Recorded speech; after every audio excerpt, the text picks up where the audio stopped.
I was like, some of you made it up. So I don't know if that's what cured it, if it was all the dogs that followed me around for 2 weeks. I think it was dog saliva, is what it was. And racing. Who loves racing? Yeah. One dude. This guy's keeping the whole NASCAR system spinning around in a circle. Who do you like? Never mind, he don't know. He loves racing though, he just likes watching shiny cars. Just,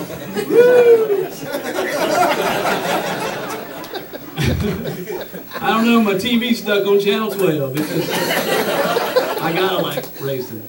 But I don't understand racing because I never got a hold of it really.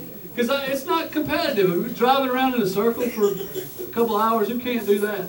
I mean, they don't even like let them turn right the next week. They just switch it up. And then, like, I think if you're going to make racing a competitive sport, do this. Every time you make a pit stop, you got to put a child in the back seat with like a Nintendo DS that doesn't have a battery system to it, or has to pee really bad. And then halfway through the race, your wife gets in and tells you how crazy you're driving, and you can't figure out where you're going. That's a race. Maybe not. I'm telling you, there's some race fans in here. If I got that reaction on that, there's some race fans in here. Right here. All right. Who do you like? Junior.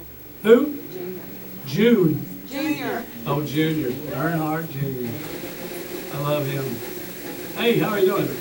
Hey, stay right there. This is all full in here. Who's got a crappy job? Just me? I got the only crappy job. One person. What do you have? What do you do? I'm a CAD tech. CAD tech. Yeah. That's computers. Yeah. You like that? No. Yeah, I like it. Do you like it? So it's not so bad. I've had some really kind of crazy jobs. I do construction. I do like 5 jobs to make one living. Isn't that crazy? I mean, most of us do, but like I've had jobs that just, I got to where I would just make up what I did for a living. And it's kind of easy to do too if you're like with a group of people you don't really know. You can fudge it. If it's not your friends, they know what you're doing, but you can fudge living with people you don't know. Like if I'm at a wedding or something, and people always ask you what you do for a living. And I think the reason they ask you is because they want to see if your job is better than theirs so they can figure out how to take your job. If you think about it. That's why we're always asking kids, because kids think out of the box. It's like, hey, what do you do for a living? Fireman. No, that's not a good job. Something else. Give me something else.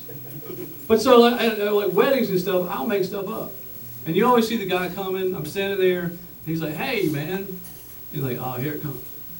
What do you do for a living? Honestly, I hunt and kill mermaids. And he's like, what? There aren't any mermaids. I'm like, I know. You're welcome. You are welcome.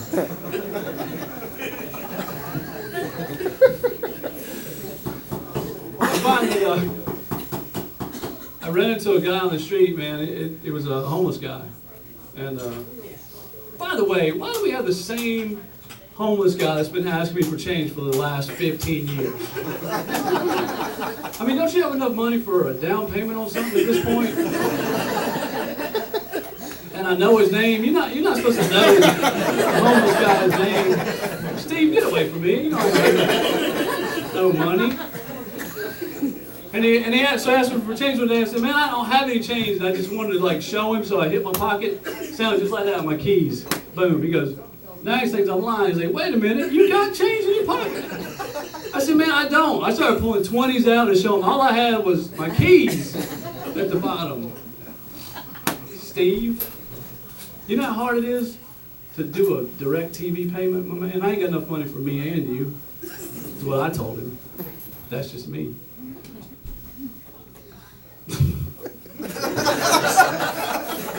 You're like, you ain't got no friend named Steve on the street. I actually do. My brother-in-law. But my sister hates him, so it's okay. It's fun.